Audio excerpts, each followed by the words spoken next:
Hi, everyone. My name is Christy Kennedy. I am a Smith alum, class of 2010, and I'm the Director of Alumni Professional Networks and Career Programs here at Smith. Gail Fritzinger, class of 81, is a career transition professional with over 20 years of experience in outplacement counseling, career development, and executive search. Her specific expertise is in resume development, interview training and practice, assessment of job skills and interests, and career research and marketing. She is an experienced facilitator of career transition workshops like these and one-on-one counseling sessions for clients at all levels and in all industries. I can attest to this. Gail utilizes a compassionate, genuine, and straightforward coaching approach that helps clients identify their strengths, abilities, and value add, deepen their self-awareness, and feel challenged to take meaningful action toward achieving their full potential and goals. Thanks so much, Christy. What I wanted to do first before we get started was just tell you a very quick story about me and about why this topic in particular is so important to me and so relevant. So I graduated from Smith and for 16 years worked in a variety of different fields. I started out in banking, then I moved into college recruiting, then I went into executive search consulting. Then I started working for a startup biotech company as kind of a chief administrative officer. And then I pivoted to what I do now, which was outplacement and career transition. It was smooth. I was using my transferable skills. I was doing everything that I preach. And then we moved to Denver and my career came to a screeching halt. My husband took a job with a startup, was working 6 days a week, 15 hours a day. I had 3 small children under the age of 4, no family in Denver, and there was really no option other than for me to take a career break. So that's what I did for 7 years. I took a career break, watching my kids and kind of getting used to the community. I went back to work in outplacement for 1 year, and then took another career break for 10 years. And did a variety of things, which I'll tell you about. And then at the age of 58, I was hired as a senior career transition coach after 10 years of not working. So all of what we're going to talk about today is very close to my heart. And I feel for people who are going through the same situation. It's challenging and difficult at times, but there are definitely tips and tricks for how to navigate it, which we'll talk about. So one of the things is during those career breaks, some of these things I fell into and some of them I initiated, but I did things that kept me sort of engaged and relevant. So it was a combination of some volunteer work. I worked for a nonprofit that helps chronically unemployed women in Denver. It helps them secure jobs. So I was still doing resume writing. I was doing networking help. I was doing a mentor program. It was just a very, very different demographic than I had formerly worked with. That led to leadership positions within that organization and then a board position, actually. And I'm still involved with them. And then I fell into kind of the school thing, which maybe some of you can relate to. You know, my kids were going through one school and I got very involved in parent association and leading that. And I did some fundraising events and became a trustee of the school and did a variety of things. So I kept up my leadership stuff. I did some fundraising. I did a variety of things, did some other kind of workshops for people. That segued into some affordable housing stuff that I do now with more leadership roles. And again, I still lead some career workshops for this affordable housing organization for some of their employees, some career workshops. So as you can see, the trend here is that I kept doing things that were in my line of work. They just weren't for a salary.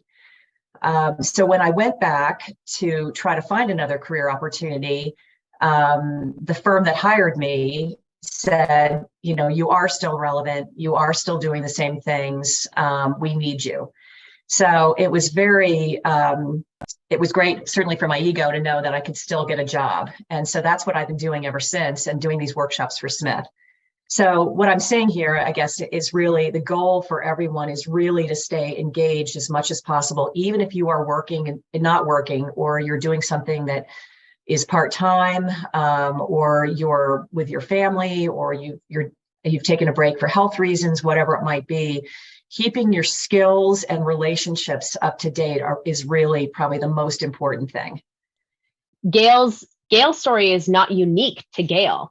What we want to demonstrate to you all, first and foremost, is that you are not alone in navigating these kinds of transitions. And so one of the things that we wanted to do was do a quick poll just to give ourselves and everyone on the call a sense of why we're all here and kind of what challenges as a collective we may be facing. So lots of folks who are coming back after taking time away for family or looking to pivot. We are going to get to some specific examples later on in the session after Gail has given us more of this kind of content that she's going to share about tips and tricks.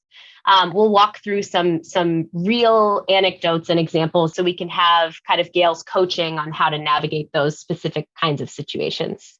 Just a couple of quick kind of facts about the market right now. As we all know, given the events of the last 3 years with the pandemic, career breaks are extremely common. So especially for women, something like approximately 5.4 million women have left the workforce since the beginning of COVID. And women's participation in the workforce is at its lowest point since 1988. So we've taken a real step back. Somebody coined the term a she session, like a recession. So, and according to LinkedIn, 64% of women have experienced a career break. The top 2 reasons really being parental leave or medical leave.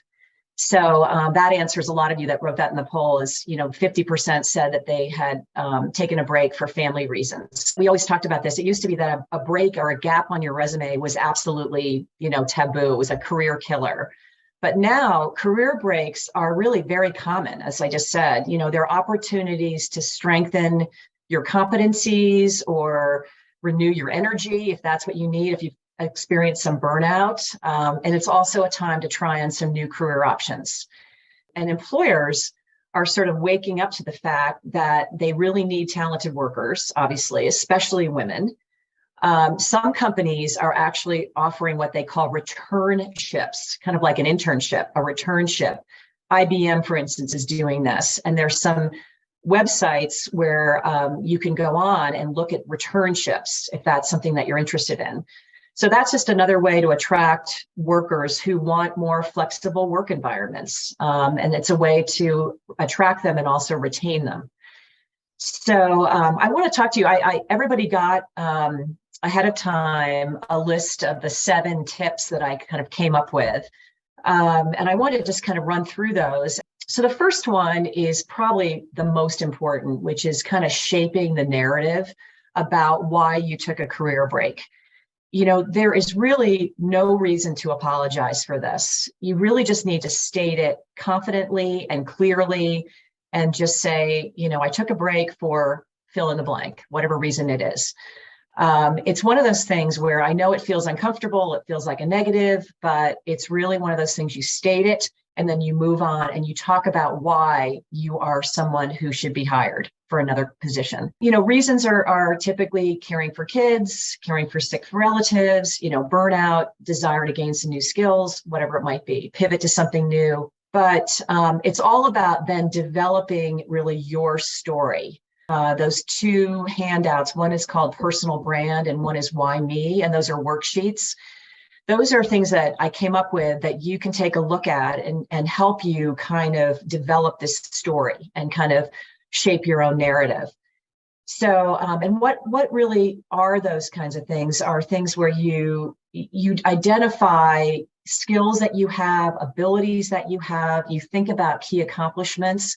Doesn't matter whether they're professionally related. It could be things that you've done the last few years that are more personal. It could be something that you did on a volunteer basis. It could be from anything that you're doing. We all have value. We all have done things. We all have skills. And now's just the time to really think about those, do your own kind of self-assessment and then create kind of this story, this brand for yourself.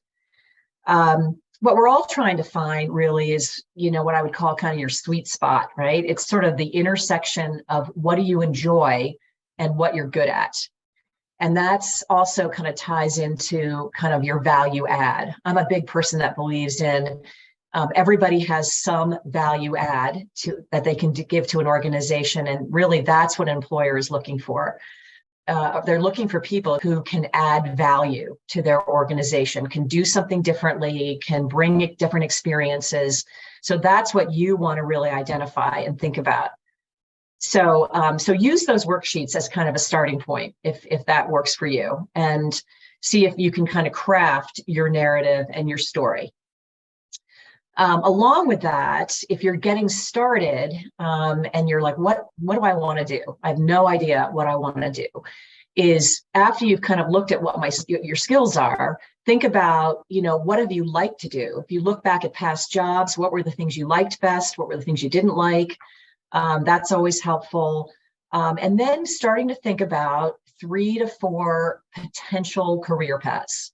What are things that you might be interested in exploring that would use your skills and use your abilities and your competencies?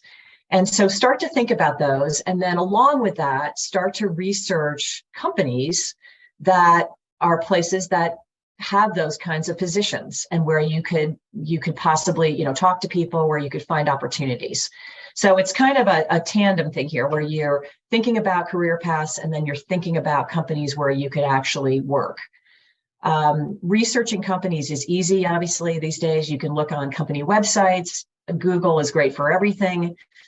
You can go into blogs. You can also talk to people. And I'll talk a little bit later about networking. But this is the time, if you are seriously considering going back to work, to really think about reactivating your network and using that to help you find opportunities. So all of this sort of preliminary work, the self-assessment, the thinking about career paths, the researching target companies, all of that is really helpful in terms of preparation for when you do start doing some informational interviewing or networking. And certainly when you start interviewing with companies, that kind of thing to get ready is the best way to kind of find what your next fit is. So the next thing is also incredibly important if you are transitioning back from a break is, what do you need? What are your priorities? Is it flexibility? You've still got kids at home, and so you need something that's part-time maybe, or you need something that is remote work or has flexible hours. Do you need the money? Is money the most important factor for you? Is that something that you're definitely focused on? Is it the remote work? Do you want to be back in an office? Is there some kind of hybrid situation that works for you? And really, what are your top sort of professional values, work values? Is it that you want challenge? You're looking for kind of work relationships. Is it salary? Is it learning opportunities? Responsibility, a different kind of responsibility? Would you like to not, be your own boss? Would you like to run your own company? Promotional potential, all of those different things are things to think about. But you really, before you decide to go back, you have to think about, what are the priorities and what works for you in terms of a career path. So those are things to think about. Again, think about past jobs. Again, what did you like and dislike? Did you like having flexibility? Do you need flexibility? Are you happier with a position that's broader in scope or maybe more narrow and more focused? You have to kind of create your own vision for that. So part of that goes along with kind of the nuts and bolts of job search if you're going to enter into a job search, which is kind of rethinking your personal brand again. And a lot of that is kind of updating a resume you may have. And that probably is scary for a lot of people. If you've had a big career break, it's like, oh my gosh, I don't even have a resume anymore. How do I get started on that? But updating a resume, looking at resumes, talking to people about how to put one together. I'll mention later about maybe hiring a coach. We can talk about that. but also updating LinkedIn, going on LinkedIn, starting a LinkedIn profile if you don't have one. All of those things are things you have to have now in terms for looking for a job.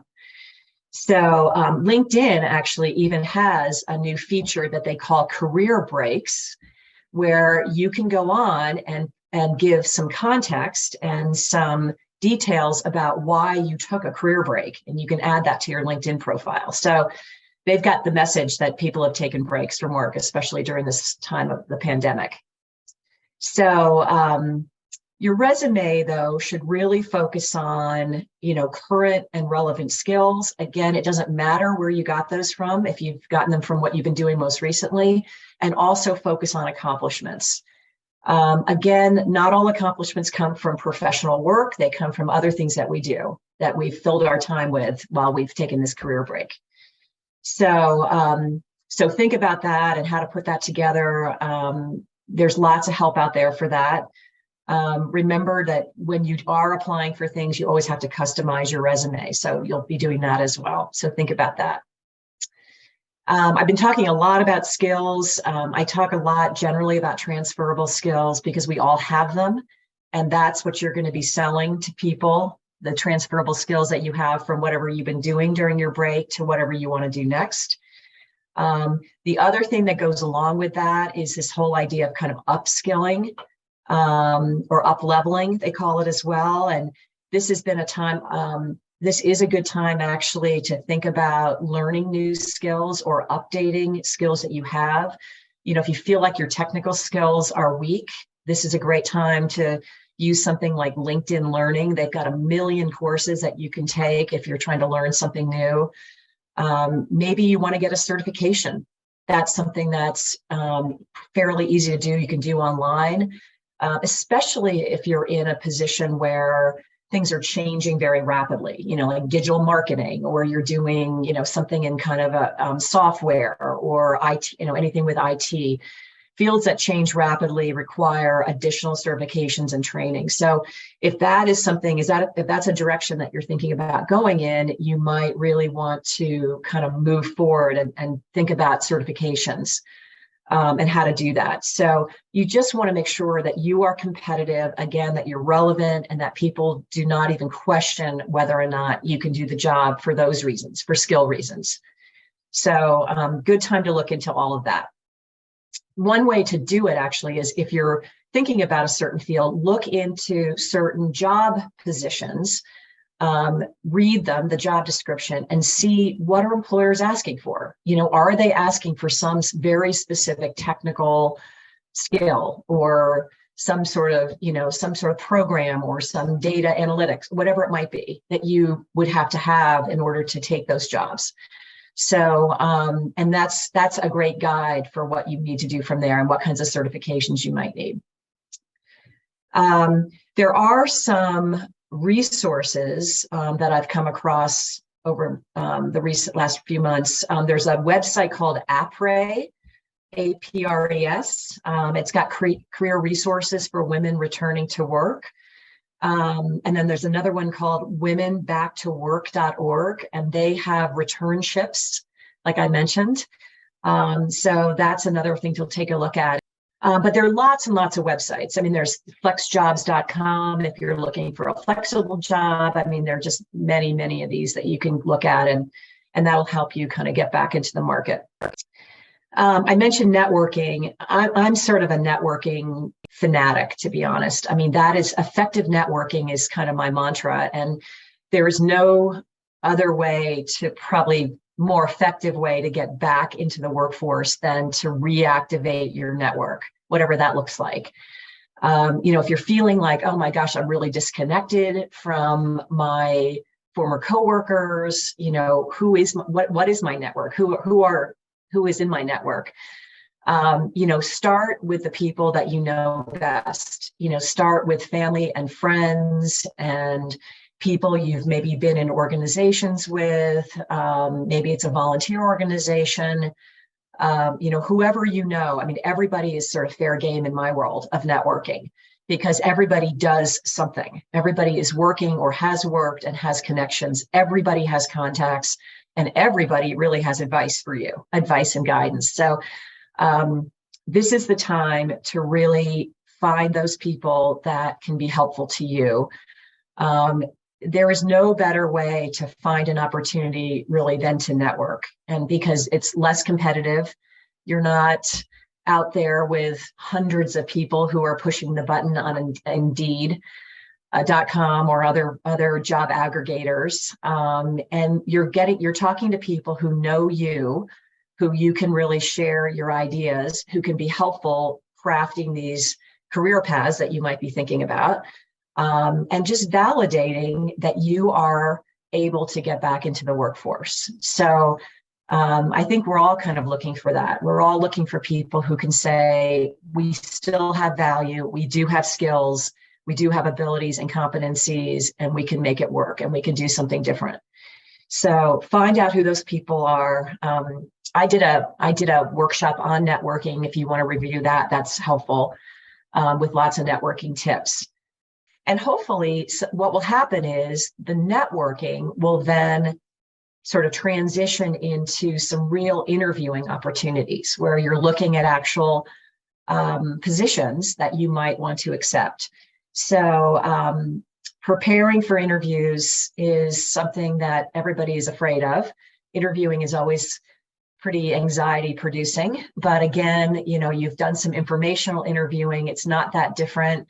If you've done all the different things I've talked about, like doing the skills assessment, knowing who you are, knowing what your accomplishments are, knowing how to talk about yourself, having a good story for kind of why me, why should you consider me, then interviewing will be easy. Always a good idea to review, kind of the standard interview questions just so you have an idea of what's going on. Thinking about those accomplishment stories, highlighting sort of what your strengths are, highlighting your value adds, why somebody should hire you. All of those things are important. Practice interviewing techniques with someone is helpful, and why you're a good fit for an organization. You've got to sell yourself. You've got to make that case. One way to do this, and this is a shameless plug, is to hire a coach. Christy has been fantastic in putting together a group of Smith coaches, and we're all willing to give our time at a reduced rate. We give a Smith rate, which is nice. But a career coach can really help you if you're just feeling incredibly stuck. We're helpful with skill assessment. We're helpful with updating a resume and LinkedIn. We're helpful with the networking, practicing interviews, really just building confidence. And I can't stress that enough. I mean, this is one of these situations where maybe you're not feeling particularly confident about your chances of going back to work, but that is something that will come with time and with effort. And I think that having that confidence to say, I am still relevant, I am still valuable, I can still contribute, is really where you want to be right now. And a coach can really help with that. I mean, we're good at sort of, boosting confidence and reassuring you that there is a place for you, and just working on all the different parts of this whole effort to make it work. So I recommend, looking into that. The other thing, and the last thing I'll talk about here, is this idea of don't give up. It's really easy to get frustrated, really easy to have setbacks and just feel like I cannot do this. I've been out too long. I just don't know even where to get started and what to do. But find a good support group. And one of them is the Smith Career Network. Again, I'll make a plug for that the college is really stepping up in their efforts to connect alums through workshops like this, through networking. They're really, we have an amazing bond as Smith grads. We all get each other, we all support each other, and there is no reason why you cannot call on anyone who went to Smith to be of help to you. So this Smith Career Network is a great start. The Smith Coach is a great start, but also just whoever's in your Smith, network. That's a very easy place to start. That's a very low low bar in terms of, anxiety and approaching people and getting some really good feedback. So I've been working with some Smith grads, and it's amazing who they find in companies that are doing things that they're interested in. So I highly recommend that as a place to start. We had a couple of questions in the chat that can feel overwhelming to think about finding volunteer opportunities when you're in the midst of a crisis or really trying to move and make your next move. So, Gail, if you don't have all the time in the world to think about all these volunteer opportunities, how would you kind of prioritize your time in the most effective way, right? Where would you really direct your energy? How would you find those ways to stay current and keep active while also kind of having time to sleep and eat and all the other things we need to do in a day? Find things that sort of work with your daily activities. Maybe if let's say your kids are in school and there's some opportunities for parents. I mean, it can be something really straightforward, like you're helping out in the classroom. Maybe you're leading an event or something, or you volunteer to organize an event. So you're using organizational skills, you're using some leadership skills, you're using communication skills. Maybe you have time to write like a newsletter, or maybe it's something in your neighborhood. It's something like you live in a neighborhood that has a homeowners association, let's say, and they need somebody to be treasurer, let's say, of the homeowners association, and you've got financial skills and a financial background, or you're a CPA or something like that, and maybe you do something like that. And if all of those things fail, and let's say you have really no time for anything, do you have time to even just do a quick upskilling kind of thing, like advanced Excel, or you need power, you've never learned how to do a PowerPoint presentation. And so you want to learn how to do that, and you can do that online. I mean, the beauty now is we can do almost everything online. And again, I'll make the plug for LinkedIn Learning. They have all those kinds of courses if you have time, let's say, to do something like that. There was another question in the chat. Where do you put, you were just talking about volunteer opportunities, and where do those go? Do they go in your resume? Do they go in your cover letter? Is that something you kind of just articulate in the interview itself? Where do you showcase those skills, and how do you showcase them in a way that seems professional and really relevant? Okay. Yeah, they go on your resume. I mean, you might refer to something specific, like a specific accomplishment in your cover letter, but I would put all of the volunteer things on your resume.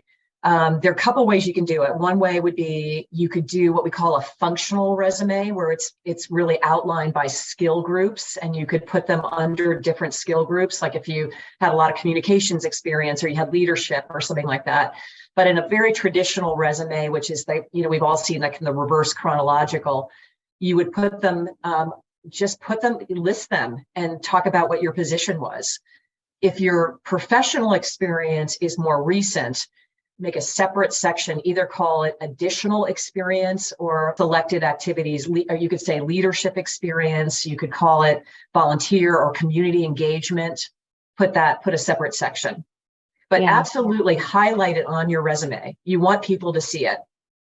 Learning how to design websites, and if LinkedIn Learning is a resource for that, absolutely. They have thousands upon thousands of videos ranging from kind of how to start your own business to how to, I don't know, there's like accounting and Excel and all these other great, very technical things that they have. Would highly recommend checking out LinkedIn Learning for pretty much anything you're interested in. They just have so much great content. How do you use the LinkedIn feature, the highlighting a career break? Gail, I'm curious about that too. How would you really leverage that? So if you go on, it give you step-by-step instructions how to insert it. There's the section that says about, which is kind of your overall summary of who you are. So it's sort of like that. And so what you can do is you can tell kind of a story about why you did take a career break. You can talk about, took a leave because you were looking to looking to do research or investigate other career paths, something like that. Or you were doing it to learn some new skills, or you were taking time for personal reasons to be with family. So it just gives people an idea of why you took the career break, as opposed to, if you just looked at LinkedIn normally, you would see just gaps. So this way it fills in those gaps for you. Gaps on a resume. I'm thinking about situations where folks may have maybe lost a job or been let go. How do you kind of articulate those kinds of gaps on a resume that may be accounting for a career break? Everybody has gaps on their resume. I mean, you can try, depends on how long they are, but in some cases, let's say it's just a year. One way to kind of hide that a bit is by just not putting the months on your work experience, just putting the years, and so it'll sort of flow. If there's a gap, there's a gap. I mean, I think that if it's multiple years, then have something fill in, whether it's, other activities that you might have done. But I do think that, don't try to create something. I mean, just a gap is fine. Don't worry about it. Just be honest about what it is. We're seeing more and more and more gaps on resumes. It's just kind of what it is. A friend of mine who's a little older than me advised to remove years for jobs from the past, even if they may be relevant to the work you're looking for, because people are looking to hire younger folks who are going to stay with for a longer period of time. Yeah, I mean, believe me, I'm in that boat, so I completely understand it. So what I would say on that is, if you do feel like you want to put jobs that you had earlier in your career on there that would date you, create this kind of additional experience section, and then just list the jobs and the job titles and don't put the dates. And certainly take the date off of education, college graduation, that kind of thing. Interestingly, in the state of Colorado, there's a piece of legislation going through right now that it's going to be illegal to ask people when they graduated from college. So, I mean, obviously you can't ask people's ages, but you could ask things like that and you could figure it out. You could do the math, but that will be illegal to do that. I mean, it's indicative of that being a known problem, right? And people doing something to address it. How far is too far back? I tell people don't go back any further than 15 to 20 years. I'm more like about 15 years, unless it's something that's relevant to what you're looking at now. But I would say don't go back much further than that, because people just don't really, they're not as interested in that. They want to look at your most relevant and recent experience. Yeah. And I know that might be hard if you've taken a break, if you've taken a 10-year break, let's say, like I did. That's why I felt like I had to fill it with things that still were relevant.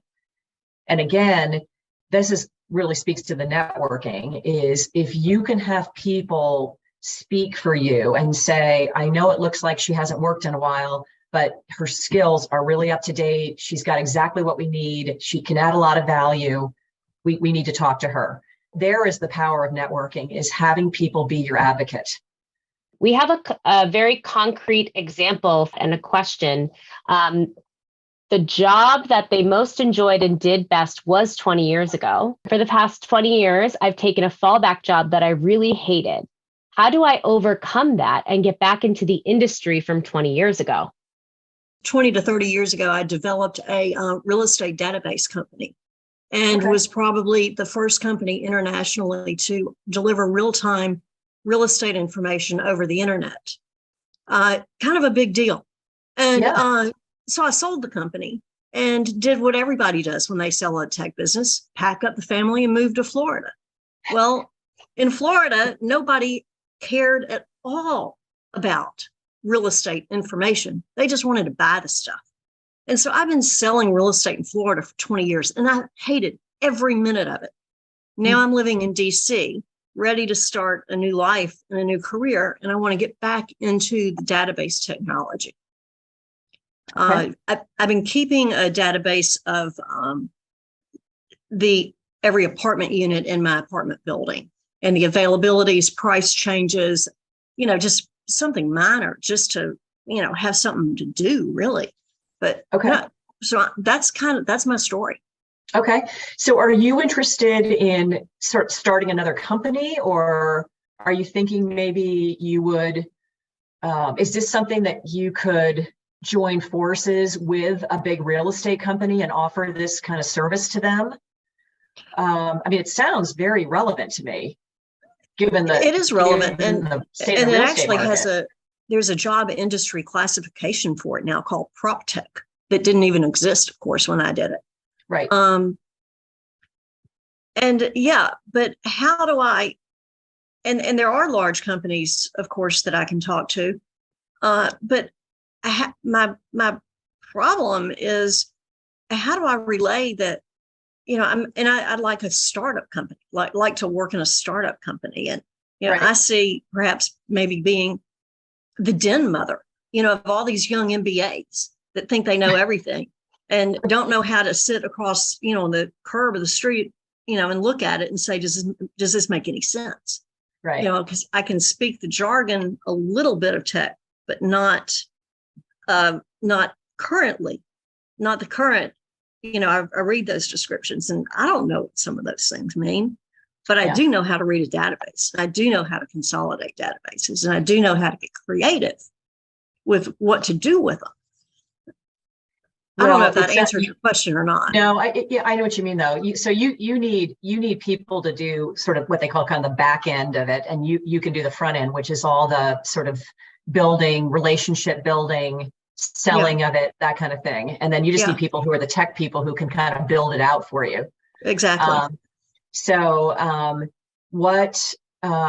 What I would start doing is, do you still have a fairly good real estate network? I mean, do you have people who are in various phases, that do real estate investment, that kind of thing? Do you know people like that? Yeah, I'm a member of several elite real estate counseling groups and land economic societies. I would start talking to some people like that, like real estate investment people, not brokers, but real estate investment, big, even sort of developers, even private equity firms that do a lot of real estate investment, that kind of thing, maybe. And just talk to people and sort of share your idea with them, where you've come from, what your idea is now, what you need, and just see what kind of response you get from that. I sense that you've got the skills. I mean, you may not have all the detailed technical skills, but you've got the concepts and you've got the ideas, and that's the value you're going to add. I know I don't have this, but this is what I can bring. And these are my ideas. What do you think? Where would I go from here? But I would first really work on your story, that you're very clear on what you can do, what you can add, so that they understand. Because when we do the networking, when you talk to people, it's not really their responsibility to think out of the box for you. I mean, they're reacting to what you're telling them. And so that's when they come up with contacts and ideas and all that kind of stuff. But you have to tell them something first. And so that's where you need to have kind of your story. This is what I've done. This is what I accomplished. This is what I think is needed in the market. You need to look at your experience as a realtor as an excellent information gathering advantage. And you know how to create the information sellers and buyers need. So again, going back to, what do you bring to the table? What have you learned through this less than ideal kind of job you've been doing for a while that you can then also bring over into this other space that you're looking to get back into? I'm just going to get into our case studies and use this as our jumping off point. You left a director level position because you had children or you have family to take care of. And now you're going back and you feel like you need to look for jobs that are at a lower level because you're looking for flexibility. But when you're applying for those lower level jobs, you feel like you're kind of overqualified or they're looking for younger people. How do you kind of balance I have the experience, but I've been out of the game. I need something that's a little lower stakes or easier for me to manage with everything else I have in my life, but people aren't looking at me because I've had this other big career before. How do you balance that? There are trade-offs, obviously, when you're looking for something more flexible. It might be money, it might be title, it might be responsibility. So that gets back to when I said you have to really think about what your priorities are. What do you need to be happy and challenged? You know, if you need the money, let's say, then you're going to have to figure out how to balance the other things. I mean, if it's a senior level job that pays more, it's probably going to demand more hours. I think the thing is, you know, when you're asking about, you know, do I have to take something lower level? I think it depends on, I don't think I would think of it as much lower level as think about what kinds of responsibilities you want to have. You know, what do you want to do? You know, what are the things in the job that are most important to you? And that might be enough to make you happy as opposed to having the higher title. I mean, if you're doing the things that really challenge you and that you really love, and maybe you thought about what you really liked in the job you had before, you know, if you're still doing those things, you might say, that's enough for me. That's what I can do. You know, that will make me happy right now. I think I'd go in that direction. That would be my way of balancing it, is find the things that, you know, kind of bring you professional joy and not worry so much about, you know, how people are looking at you or whether it's a lower level job. I have faith that, you know, once you're in a job, you can probably change it and do whatever you want with it. And maybe as you have more time, you'll grow with the opportunities. But I would just initially find the things that really, like I was talking about, that sweet spot, you know, that you feel like you're really good at and that you want to do, and that intersection, so that you're happy going back and you're not resenting it. How do you get people to consider you for those more like lower responsibility, more entry level jobs if you have a resume that speaks to a lot of, right? You're in an overqualified position. You know, I hate to sort of sound like a broken record, but I'll talk about the networking thing again. What I would do is, let's say there's a position you're really interested in. I would look up that company on LinkedIn and see if you have any connections to people who work there, and talk to some of those people and see if you can kind of network your way into that company, so that you can actually talk to somebody about the opportunity and explain exactly where you are. That the reason you're interested is because you know you can do it, you know you're qualified, you think you can really add value, but at this stage of your life, you're looking for something that gives you more flexibility, and this job would do that. You know, we go through different phases of work in our life, and this is a time when you don't need to have the, you know, 60-hour, 70-hour a week job. You're looking for something different, but you can still really add value, and you have to just convince somebody of that. I was laid off in 2002. I was an antitrust lawyer, and I loved my job. I mean, I loved it. Really never got back on track. And now I would really like to get back into law in some kind of way, because I worked hard in law school. I worked hard as a lawyer, but I only worked as a lawyer for about 4 years. Since then, I've done, you know, writing work as a lawyer on and off. I have a cousin who's a lawyer in Pennsylvania, and I did some work for him for a bit. What I'm hearing right now from you is you've kind of tried a bunch of different things. You're a little lost about how you can really focus your energy and really take a direction that will feel really good for you, validating like a good use of your time, and also getting back to what you love, which is law. The core of what Mary's talking about is very relevant for this group, which is stepped away, life happened, you blink, and it's 20 years later. And now you're kind of stuck. You don't know how to figure out what your next move is. What basic advice might you give to this group about a situation like that? During those 20 years, did you keep your license? Yeah, so I kept that up. I haven't really needed to do much because I really haven't been practicing. I really enjoyed the research and the writing, and I feel like that's where I do my best work. And you've identified, you know, two of your greatest strengths, right? The research and the writing. My love is the actual argument writing and doing the research and really, you know, ideally winning cases and winning tough cases. I really enjoy the mental challenge of that. There are research jobs available at law firms. That's one thing to look into. Local Chamber of Commerce is a great networking resource. You're really doing it, right? You are identifying what you love. You know what you want. You're setting some boundaries around what you're willing to do. And that's as Gail mentioned to us at the beginning, that is the first place to start. Yeah, there were a lot of really good ideas. Katie, thank you. You shared a lot of good. I was thinking about that too, research kinds of positions within, whether it's a law firm or something else, other organizations. Somebody put advocacy groups, lobbying groups, that kind of thing, where they would really love somebody, a professional, researcher, writer. What skills do you have? How do you bring them into the space that you want to be in next?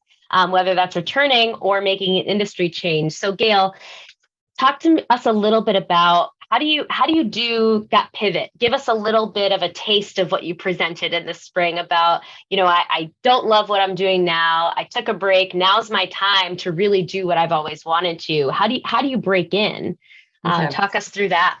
Yeah, well, it's some of it I've talked about a little bit, but just to kind of reinforce that, it's a lot of it is kind of identifying your skills and your abilities and your competencies, because we all have very, broad skills that are transferable, that are not specific to what we did to that one industry. So I think that the hard part is identifying what those are and being able to then articulate why you think you can transfer those to another industry.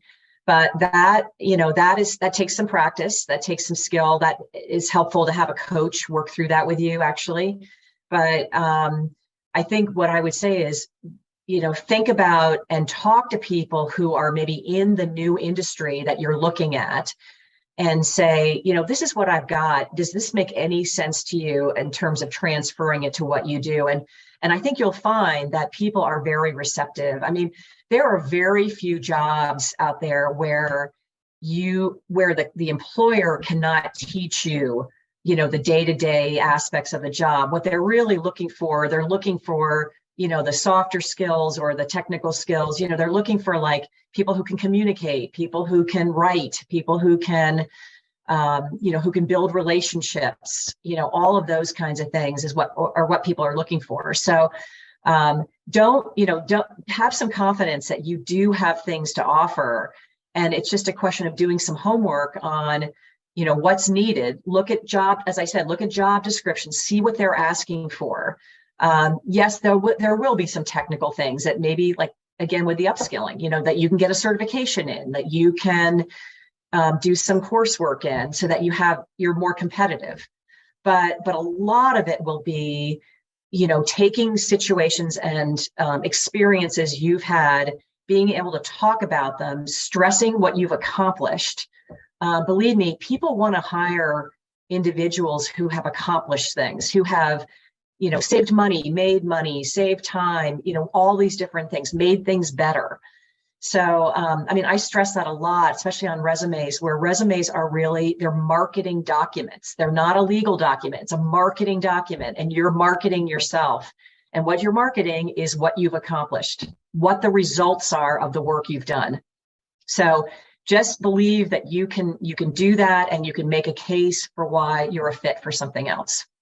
Yes, I love thinking about those documents as persuasive pieces of writing. And all of us who went to Smith College have done our fair share of persuasive writing, right? Right. So I think that reframe is very helpful, because they do, at least I've had the experience of thinking about my resume as this very templated thing that I just kind of fill in, and I don't give it that kind of personal flavor or that persuasive slant. And your cover letter as well is another way to really get into the persuasive reasons why you are a great fit for the job.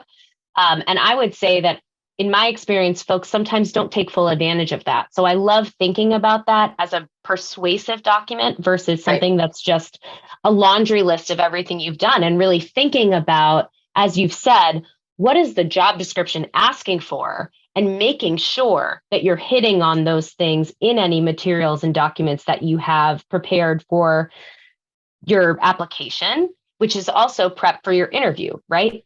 Because you can refer back to that and use that as a way to really articulate what you're bringing to the table. Who are you? Why should we hire you? What do you bring to the table? And again, you reference really turning to your network, finding your people who you can ask for advice on what you need, ask for advice about who they know and how you can connect with them. And then ask them, can we walk through some questions before I have this interview or before I have this informational interview? Right. Really showing up to the table prepared and leveraging that network to really be able to effectively make those asks and ask questions and just seem engaged in that way, I think is really critical. Yeah. Just a very, very quick anecdote about how I got my last job after not working for 10 years. I was with a friend of mine. We had been in a mom's group together for like 20 years or something and never really talked about our professional backgrounds very much. And I was telling her I was thinking about going back to work, and I told her what I did, and she said, "Oh my gosh, I've got a friend who does exactly the same thing." She connected me with that friend, and I was employed a month later. That's just a case for, everybody is a possible contact, and you never know who knows somebody who can lead you to a really great opportunity. So don't discount really anybody. You don't have to be at a networking event to network. Right. That was a mom group that you were a part of, particularly relevant for those people who are out of the workforce raising families. But really, any interaction, networking is relationship building, right? It's building relationships, it's understanding kind of what you need, what the person has to offer, not having a transactional conversation. That is not networking, but it really is kind of relationship building, very simply put. If we should be tailoring our resume for different job postings, what does this mean when using LinkedIn? Okay. So how do you kind of have your general resume on LinkedIn and also have a tailored resume for jobs you may be applying for and targeting? Right. So you do want to customize your resume for every job you're applying for. And a really easy way to do that is at the top of your resume, have a couple of sections that are easy to change information in and out of. And one of those things is sort of a key skills, key competencies table. And it's usually a list of between 9 and 12 skills. And you just make a table like a 3x3 or 3x4 table. And the thing that you could do there is, depending on what you're applying for, you can take skills out and put different skills in based on what the job description is asking for. That's a really easy way to do that. You can also customize kind of a little summary statement. That's another way to do it. Another very easy way is at the very top of your resume, under your heading, your name and your address and everything, you can have what we call a branding statement. And that would just be a title. And you might put in the title of what the job is that you're applying for. Maybe it's marketing manager or it's director of communications or something like that. And that branding statement you can change every time, depending on kind of how they're framing it. A lot of that is, especially if you're applying to a big company that's maybe using screening software, applicant tracking software, they'll be looking for keywords in your resume, and they'll be looking for those keywords in the skills section, a branding statement, and a summary. But the rest of your resume, you can kind of leave the same, and that's what it would look like on LinkedIn. So you do not need to change your LinkedIn very much. LinkedIn is, it's great because you can scroll through it, so you can make it as long as you want. And you can also write more on LinkedIn. The summary, the about section can be, 300 words. I mean, you can really write a paragraph about who you are and what you believe in, what your philosophy is. And that's where you can talk about also, why you've taken a career break and what you gained from it, what you learned from it. I love the idea of having that editable section of your resume that is your kind of custom spot. And then it doesn't mean that you're lying on your LinkedIn, right? Like there's no discrepancy between what is on your LinkedIn and what's in your resume. Yeah. I guess I would say when you have kind of a brand statement or something like that, I'm looking for a marketing director position at a tech company. You may just want to think about, if you're applying to nonprofits in marketing, maybe not being super specific about which kinds of, right? So you don't want someone to look at your LinkedIn and be like, oh, you're really interested in tech, but you're reaching out to me at a nonprofit for a position. So just thinking about when you are making those connections, people are going to go to your profile and they're going to read it. Yeah. So making sure that you're having your personal brand. And if you are being extremely targeted, it's great to be that specific. But if you're casting a wider net, maybe ensuring that you're not alienating anyone through what you may be putting on your LinkedIn profile Right. or in your resume. But that custom section at the top of a resume really helps with that issue. Yeah. Yeah. Make sure, by the way, make sure you put your LinkedIn URL on your resume. Everybody will look at your LinkedIn profile. Everybody looks at those now.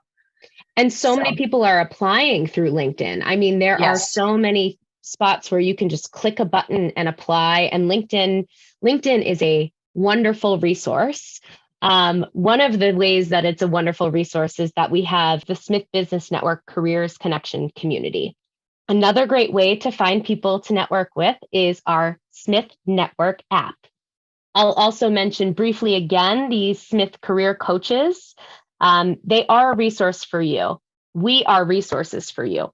So Gail is one of our coaches.